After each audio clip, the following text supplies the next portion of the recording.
computer centers. And for each dedication that we go on, we try to invite the Ministry of Education to send their senior level representative to come and see what it is that we are trying to do. The Minister of Education, we had a meeting with him. We had a wonderful conversation. He had lived in the US, I live in the US, so we sort of have some good understanding. But since our conversation, we've had some challenges in getting him to come to any one of our dedications. And so it's been a bit of a discouragement. But what I can tell you, one of the things I've come up with is that we are deliberately, we said we're going to build 16 of these labs in the 16 regions. We're going to complete all of that by the end of the year.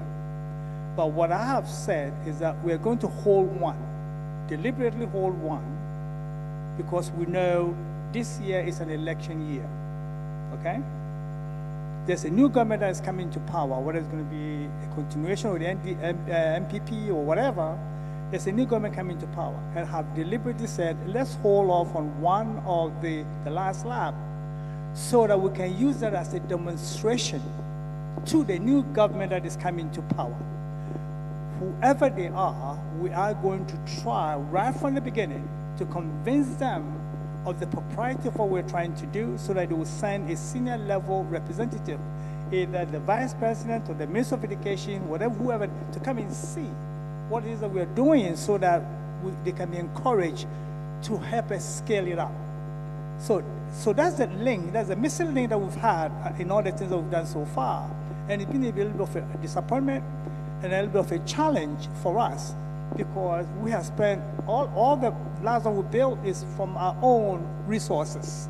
And we spent millions of dollars so far on these things here. And we can't build this in every community.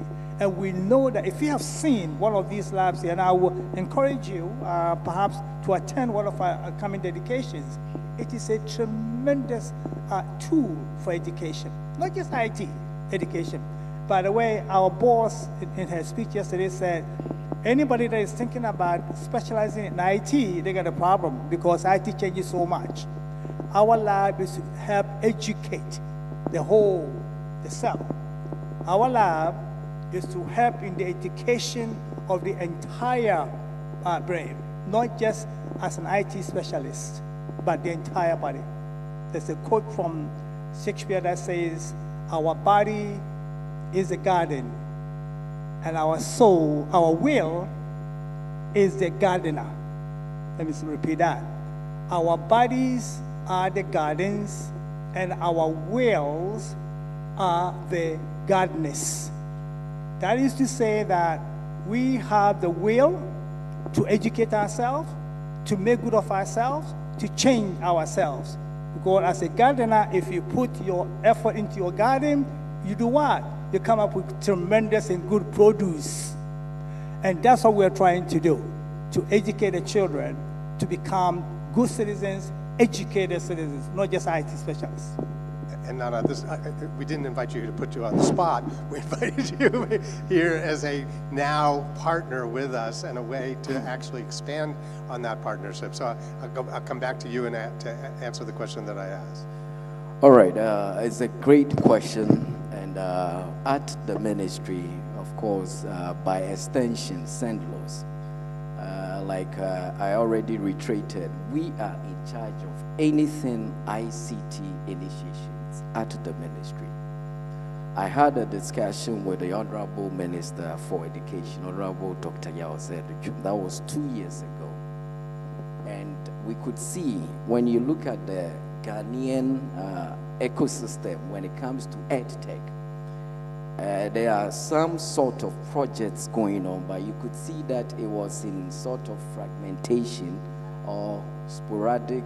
You could see UNICEF is doing their own thing, yes, AIRTAD. So immediately, together we made a decision that there's going to be a national distance digital learning conference. And we have done that for the past 2 years. And Tech 8 attended the last one. And that conference is 3 days, to bring all stakeholders for us to know whatever you are doing, so the ministry will back it how you want it. Remember, I said any initiative without leadership or public sector support may sort of face some sort of issues. Good. When it comes to what my senior brother was saying, the ministry or SENDLOS, we are going to be in support, because right now there has been a decision that EdTech in education is here to stay. That decision is in consonance to the reason why we have established or constructed a comprehensive ICT policy. That decision is also in consonance with why the government is going to give one student one tablet. It says that every student, irrespective of where you are, you're going to have one tablet to study. We are starting at the SHS, so we are in support with all the initiation and innovations that is going on. When it comes to the labs, it's good. I do a lot of research for the ministry, especially at SENDLOS, and labs is something that we needed. If you look at the 5 crucial things to thrive when you need EdTech, you need policy, you need infrastructure, you need to conduct infrastructure audit. And when we conducted that audit, laboratory is needed. Even though we are doing the virtual labs, we still need an actual physical lab that we could use for the innovation, the STEM innovation activities. Of course, you need content, capacity building, assessment, and sometimes monitoring and evaluation. So I can attest to the fact that that lab is going to be in support, and we are going to work with you hand in hand to make sure to see how we can sustain it and support what you are doing in the country. Let's clap for that.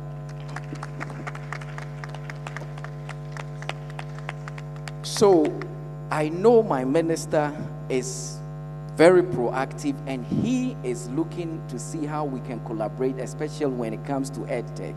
So at this point, SENDLOS will work with all of them and see. But before you introduce anything EdTech or any labs or anything, we have a structure at the ministry and for that matter, SENDLOS. Firstly, you have to test the effectiveness of whatever you are doing to contribute to our educational delivery. You have to also test the efficacy of what you are doing and how it can be a resolution or a solution to some of our challenges. And also there has to be a MEL or a monitoring and evaluation learning structure to monitor the outcomes of whatever you are doing. We need to be able to see the outcome. We need to testify. We need testimonial to make sure that it's working. So long as all these pass within our regime, our robust structure, you have our support. Thank you. Amen. You're preaching to the choir, me, and and something that I've been talking about, and it actually will lead into my last question. But before I get to my last question, Toyin, I want to turn to you and just ask a little bit more about how we can enhance, same question I asked, which is how can we enhance our partnership? How can we grow together? And how can we broaden the impact of what we're all doing to make a greater impact? So, Toyin, please. Great, thank you. And another good question. Can you hear me? Yeah. Raise my voice. Okay. So for us, we are consortium. We do not do GSTEP alone. And the consortium involves my boss at NEST, Melwater Entrepreneurship School of Technology, who work with 18 plus year-olds with regards to our programs. So we wanted to add value to the younger generation by taking part in GSTEP. We have Dream Oval, who walk across the whole of Ghana with regards to how they implement ICT in education. So that's their specialism. We work with Foundavine, who also work here in Ghana as well as the UK, working with young people and making them global citizens. And then we have Dex Technology, who have the technology.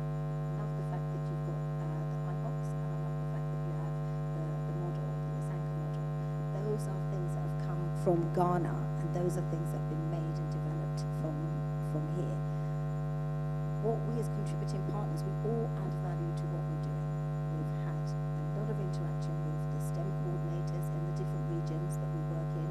We've gone deeper to make sure it's not just us that are getting all this ICT training, the teachers, the STEM coordinators,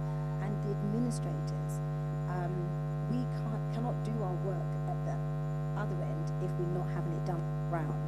So those areas, and I can see from what you're doing from the community side that that really dovetails with the things that we're doing. And we're not just open to conversation. You've got expertise, you've got experience, you've got tangible outcomes that we're looking at. And yes, you're going to do the monitoring and evaluation to show the impact, but the most important thing is that you have tangible things that could work with the way that we work in. And because we work in a consortium, we're fixed with that particular consortium, but that doesn't mean we can't open dialogue and look for other opportunities to work together. And GSTEP is a model. We've done it for 3 years now, and we really love the outcomes. We're working, as you are, with the Education Ministry and really making sure that they see what we're doing and they get the feedback so they can see where we also add value to what's being said. But we also want to bring in other voices that say, we don't quite have that bit sorted out. There's a gap here, there's a gap there.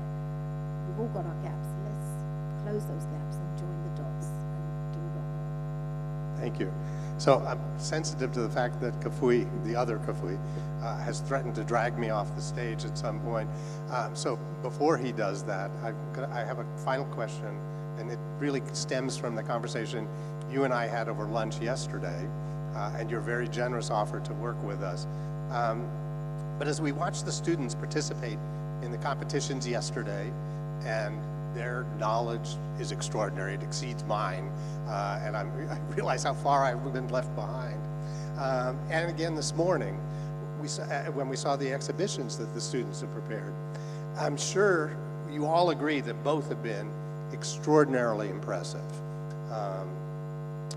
So my question for each of you, and I'd ask that each of you participate in this, is given these accomplishments, which are anecdotal, we saw them, we observed them, we know how great they are, but given these accomplishments, how do we best, this is to your point, Nana, how do we best demonstrate the efficacy and the impact of the Yamoransa model so that it is widely accepted by governments and educational institutions here in Ghana and globally?